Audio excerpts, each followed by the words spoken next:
वाल्मीकि रामायण के प्रथम सर्ग के 53 पद्यों का अब तक हमने अध्ययन कर लिया।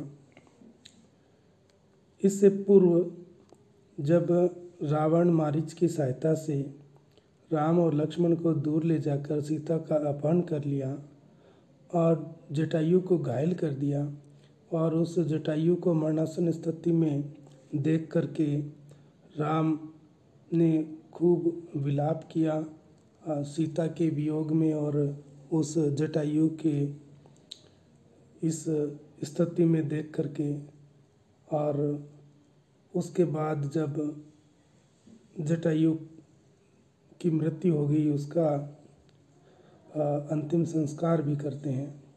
इस पद्य में 54वें पद्य में हम देखेंगे कि राम जो है सीता की खोज में और जब वन में जाते हैं जटायु का संस्कार करके अंतिम संस्कार करके, तो वहाँ पर एक भयंकर राक्षस कबंध नामक राक्षस को देखते हैं। ये इस 54 और 55वें पद्य में बताया गया है। ततः तेनेव शोकेन गृधं दग्ध्वा जटायुषं मार्गमाणो वने सीताम राक्षसं संददर्श ह कबंधम नाम रूपेण विकृतं घोर दर्शनम।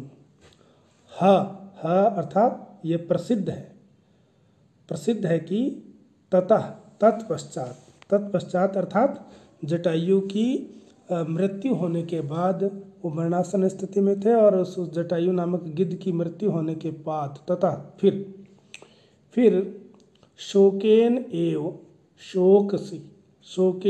शोक के साथ ही उस दुख के साथ ही जटायुसम गृद्धम जटायु नामक गिद्ध को दग्ध्वा जला करके अर्थात उसका दाह संस्कार करके उसका अंतिम संस्कार करके वन में उस दंडक नामक वन में सीताम मार्गमाणा सीता को मार्गमाणा खोजते हुए सीता को ढूंढते हुए घोर दर्शनम देखने में घोर यानी भयानक स्वरूप वाले दिखने में भयंकर रूपेण शरीर से विकृतम शरीर से विकार युक्त कबंधम नाम राक्षसम कबंध नामक राक्षस को समददर्शा देखा।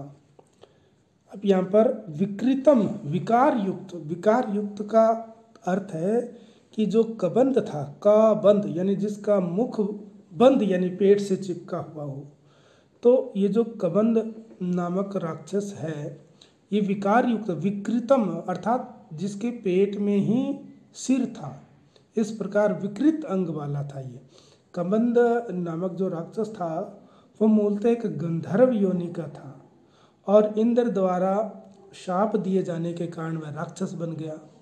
तो इसका जो कबंध नाम है कम मुखम अर्थात मुख को बदनाति इति कबंधा अर्थात जिसका मुख पेट में ही चिपका हुआ हो वह कबंध है। तो इस प्रकार इसका जो देखने में बड़ा भयंकर लगता था तो ये घोर दर्शनम भयानक स्वरूप वाले अर्थात देखने में भयंकर रूपेण शरीर से विकृत में विकार युक्त अर्थात जिसके पेट में ही सिर उगाने के कारण वो विकार युक्त कबंध नाम राक्षसम ऐसे कबंध नामक राक्षस को समददर्शा देखा। उस दंडकारण्य में बहुत सारे भयानक एक से एक भयानक राक्षस रहते थे, उनमें एक कबंध था। तो सीता की खोज में जब राम जा रहे थे तो उन्होंने इस कबंध नामक राक्षस को देखा। हाँ यह प्रसिद्ध है। तथा फिर अर्थात उस जटायु की मृत्यु होने के बाद तेन शोकेन एव उसके दुख के साथ ही जटायुसम गृद्धम दग्ध्वा उस जटायु नामक गिद्ध को दग्ध्वा जला करके अर्थात उसका दाह संस्कार करके वने उस दंडक नामक वन में सीताम मार्गमाणा सीता को खोजते हुए घोर दर्शनम भयंकर दिखाई देने वाले भयंकर स्वरूप वाले रूपेण विकृतम शरीर से विकार युक्त कबंध नामक राक्षसम संददर्शा राक्षस को देखा। तो ये कबंध नामक राक्षस को देखा। तम निहत्य महाबाहु ददाह स्वर्गतश्च सह स च अस्य कथयामास शबरीम धर्मचारिणीं शर्मणीं धर्मनिपुणीं अभिगच्छेत इति राघव। इसके पश्चात जब उस कबंध नामक राक्षस को देखा तब क्या होता है, महाबाहु, महान बाहु यानी भुजाओं वाली, विशाल भुजाओं वाली। राम की जो भुजाएं थी वो विशाल थी, आजानु बाहु यानी घुटनों तक लंबी भुजाएं।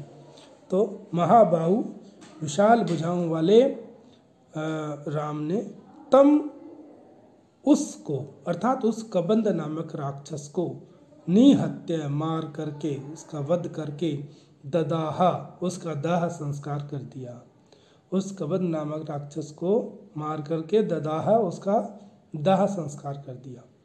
सचय और वह कबंध, उस कबंध ने सवर्ग गता, सवर्ग जा करके, ये जो कबंध नामक राक्षस था ये इंद्र के शाप से राक्षस बना था, मूलतः ये गंधर्व था। तो जब राम के हाथों उसका वध हुआ तो स्वर्ग को प्राप्त करके और वहाँ पर अपनी मूल जो योनि है गंधर्व योनि उसको प्राप्त किया। और उसको प्राप्त करने के बाद वो क्या कहते हैं राम से, स्वर्ग गता, स्वर्ग में जाकर कहते हैं कि राघव, हे रघुवंश में उत्पन्न राम राघव, धर्म निपुणिम, धर्म में निपुण, धर्म यहाँ पर कर्तव्य से है कि अतिथि का सत्कार करना, ये जो कर्तव्य है, ये जो धर्म है, इस धर्म में निपुण अर्थात अतिथि सत्कार रूपी धर्म का पालन करने में कुशल, निपुण, शर्मणी, शर्मणी अर्थात सन्यासिनी, धर्मचारिणी, धर्म का आचरण करने वाली, धर्म अर्थात अपने कर्तव्य का पालन करने वाली, अर्थात कर्तव्य, धर्म अर्थात जो उचित अनुचित का ज्ञान प्राप्त हो, क्या करने योग्य क्या नहीं करने योग्य, ऐसा जो जानता है, उचित अनुचित का जो ज्ञान है वो धर्म है। तो उस धर्म का चारिणी यानी उस धर्म का आचरण करने वाली, अपने धर्म के अनुसार व्यवहार करने वाली, शबरीम, शबरी ये नाम है, शबरी नामक जो सन्यासिनी थी, उस शबरी नामक सन्यासी का के अभिगच्छ उसके पास जाओ, इति इस प्रकार अस्य इस राम को कथयामास कहा। कबंध जब अपने मूल स्वरूप में प्राप्त हो गया और उसको पता था कि राम जो वो सीता को खोज रहे हैं, तो उन्होंने उसको कहा कि आप शबरी के पास जाइए। तो महाबाहु विशाल भुजाओं वाले जो राम है उसने तम निहत्य, उस कबंध नामक राक्षस को निहत्य मार करके ददाह उसका दाह संस्कार किया, अर्थात उसकी मुक्ति होगी, उसकी दाह संस्कार किया।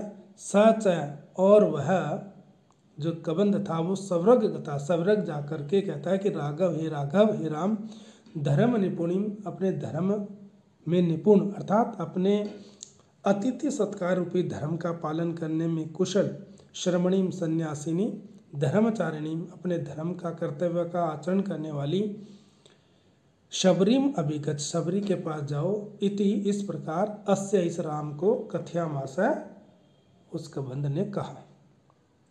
अपने शाप से मुक्त होकर उसने राम से कहा कि आप शबरी जो एक भील जाति की स्त्री है और एक वैसे वो राम की अनन्य भक्तिनी थी, तो उसके पास आप जाएं। इसके बाद स अभ्यगछन महातेजा शबरीम शत्रुसूदनः शबरया पूजिता सम्यक रामो दशरथ आत्मजा। इस पद्य में शबरी जो है वो राम का आतिथ्य सत्कार करती है, उसका वर्णन है। तो शत्रुसूदना, शत्रु का सूद यानी नाश करने वाला, शत्रु का विनाश कर देने वाला, महातेजा महान तेजस्वी, महान तेजा महान तेजस्वी, तेज से युक्त, दशरथ आत्मजा राजा दशरथ का आत्मज यानी पुत्र, ये स राम वह राम, ये सब राम के विशेषण है। शत्रुसूदन, महान तेज, दशरथ आत्मजा। शत्रुसूदन शत्रुओं का सूद यानी नाश करने वाला, महातेजा महान तेजस्वी, महान तेज से युक्त, दशरथ आत्मजा, राजा दशरथ के पुत्र, स रामा, वह राम, शबरीम अभ्यगच्छन, शबरी के पास, अभ्यगच्छन जाकर के, शबरिया, उस शबरी के द्वारा, सम्यक, अच्छी तरह से, उचित विधि से, पूजितः, पूजित अर्थात सत्कृत हुए, अतिथि सत्कार किया गया, उस शबरी के द्वारा उसका सम्मान किया गया, आदर किया गया। तो इस प्रकार से शबरी ने राम का उचित प्रकार से आदर सत्कार किया।